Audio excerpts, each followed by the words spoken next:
Saint অগাস্টিনের একটা কথা আছে, সেটা দিয়ে শুরু করি, যেটা বোর্হেস তার নিজের বলে ব্যবহার করেছিলেন।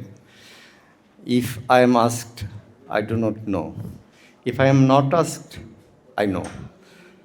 মানে এইরকম একটা ব্যাপার আর কি, যে আসলে কি বলতে হবে আমি জানি না, বুঝতে পারছি না। হঠাৎই আমাদের বন্ধু সহকর্মী সৈকত হাবিব, ওই তার সম্বন্ধে সবাই জানেন যে খুব নাছোড়বান্দা মানুষ, আমার কাছে লেখা চেয়েছিলেন কবিতা। তো তখন আমার কাছে তেমন কিছু কবিতা ছিল না, যাই হোক পরে কবিতা লেখা হলো এবং দিলাম, এবং সেটা ছাপা হলো, এবং পরে তার কাছ থেকে আমি সংখ্যাটি সংগ্রহ করেছি। বাংলাদেশে একটা ঈদ সংখ্যা অনেকগুলো হয় প্রতি বছর, এর মধ্যে সবগুলো মানে যেসব পত্রিকার ঈদ সংখ্যা আমাদের নজর কাড়ে ভালো হয়, আমার কাছে মনে হয়েছে, আমি কিছু লেখা পড়েছি, কবিতাও পড়েছি, তো আমার কাছে মনে হয়েছে যে এটার এই পত্রিকাটি, ছাপানো পত্রিকাটি যথেষ্ট গোছানো হয়েছে, এর অঙ্গসজ্জা ভালো লেগেছে আমার, এবং লেখা নির্বাচন, যে পত্রিকাগুলোর লেখা নির্বাচন ভালো লেগেছে, ভিউজ বাংলাদেশের যে লেখা নির্বাচনও আমার বেশ ভালো লেগেছে। তো এটুকুই বলা যে যথেষ্ট সুরুচির ছাপ দেখলাম। ধীরে ধীরে ঈদ সংখ্যা তো হুট করে পড়া হয় না, অনেক দিন পরে পরে পড়া হয়, তো আমি দাগিয়ে রেখেছি কিছু কিছু লেখা পড়ব। তার মধ্যে যেসব পত্রিকার যেসব লেখা আমি সময় নিয়ে পড়ব বলে মনে করি, তার মধ্যে ভিউজ বাংলাদেশের বেশ কিছু লেখা ব্যাপারে আমার কৌতূহল জেগেছে, পড়তে চাই। আর এটি একটি সুন্দর উদ্যোগ, আর এখানকার আন্তরিক পরিবেশ আমার খুব ভালো লেগেছে। যে তুষারদা যেটা বললেন, বা আরও দু একজন বললেন, যে একটা ঘরোয়া ইনফর্মাল একটা পরিবেশে জমায়েতটা ভালো লেগেছে আমার।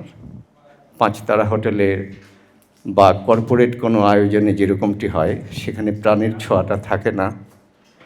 এখানে যথেষ্ট গোছানো একটা অফিসের মধ্যে একটা অন্তরঙ্গ আড্ডার মতো মনে হচ্ছে, এটা খুব ভালো লেগেছে।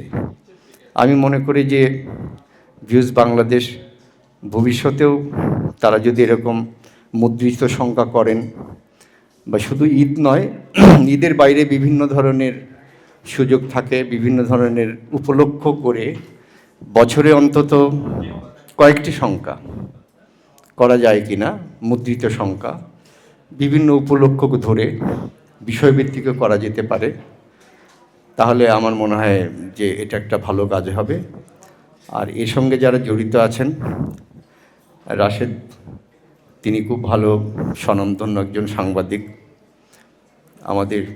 আমিও সাংবাদিকতায় ছিলাম, তো ভালো লেগেছে। অত্যন্ত গোছানো অফিসের পরিবেশ। এখানে যারা দেখছি তাদের মধ্যে আমাদের অনেকেই কলিগ ছিলেন, মারিয়া ছিলেন, মারিয়ার সঙ্গে আমরা একসাথে কাজ করেছি, সৈকতের সঙ্গে কাজ করেছি, আরও অনেককে দেখছি। আমার এটাও আরেকটা প্রাপ্তি মনে হচ্ছে। তো এই তো খুবই ভালো লাগলো এই আন্তরিক পরিবেশ। আর বিভিন্ন আরও অনেক উপলক্ষ তৈরি হোক, যেখানে আমরা এসে চাটা খেতে পারি, আড্ডা দিতে পারি। তো সবাইকে শুভেচ্ছা জানাই, ভিউজ বাংলাদেশকেও অফুরন্ত শুভেচ্ছা রইল আমার। আর আরও গোছানো কী করে করতে হয়। আর একটা জিনিস আমার কাছে আমি বলতে চাই, যে ঈদ সংখ্যা বা বিভিন্ন সংখ্যাগুলো যখন মুদ্রিত সংখ্যাগুলো ছাপে পত্রিকাগুলো, তখন একটা তাড়াহুড়ো বোধহয় থাকে। এডিটিং যে ব্যাপারটি আছে, অনেক সময় লেখকেরা অনেক সময় লিখতে গিয়ে গ্রামাটিক্যালি বা বাক্য গঠন, ক্রিয়াপদের ব্যবহার, এরকম অনেক ধরনের ব্যাপারগুলো আছে। আমি তুলনা করতে চাই না, কিন্তু একটা জিনিস আমার কাছে মনে হয়, সেটা বিব্রতকর মনে হলেও আমি বলতে চাই, সেটা হচ্ছে যে আমাদের এখানকার লেখকদের লেখা, অনেক ভালো লেখার মধ্যে মানে কিছু ত্রুটি, ভাষাগত ত্রুটি লক্ষ্য করি আমি। এটা হয়তো আমার নিজের লেখায় আছে, সেটা আমার চোখে পড়ে না। আমি মনে করি যে আরও সুসম্পাদিত হতে পারে। এটা শুধু আমি এই ভিউজ বাংলাদেশের কথা বলছি না, আমি বলছি যে আমাদের ওভারঅল পত্রিকাগুলোতে যে লেখাগুলো থাকে, গদ্য বা পদ্য যেটাই হোক, তাতে কিছু ভুল ত্রুটি ভাষাগত, কবিদের ছন্দগত থাকে। আমি মনে করি যে আহসান হাবিবের কথা অনেকেই সম্পাদক হিসেবে বলেন। এই যে কেন বলেন যে একটা লেখা সুসম্পাদিত হয়ে ছাপা হওয়ার যে ব্যাপারগুলো, বিশেষ কবিতার ক্ষেত্রে একটা নৈরাজ্য আছে বাংলাদেশে। এখন কেউ যদি ছন্দে লেখে এটাকে অযোগ্যতা হিসেবে ধরা হয়, কিন্তু এটা একদমই আদৌ নয়। যারা ছন্দে লেখেন না, গদ্যে লেখেন, গদ্য কবিতা লেখাটা বোধহয় আরও বেশি ছন্দ জানতে হয়।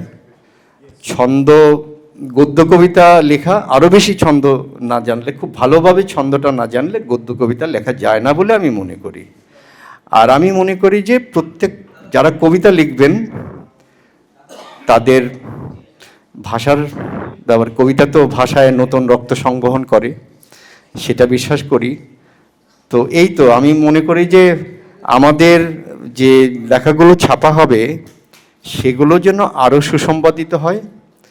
ভাষাগত ভুল ত্রুটি, শব্দের প্রয়োগজনিত ভুল ত্রুটি, এগুলো খুব চোখে পড়ে বাংলাদেশের বেশিরভাগ পত্রিকায়।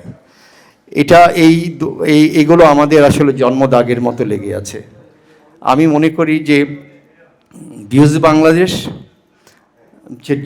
যে লেখাগুলো আমি পড়েছি মোটামুটি ভালোই সুসম্পাদিত মনে হয়েছে বলে বললাম, আমি সেক্ষেত্রে তাদের প্রশংসা করব।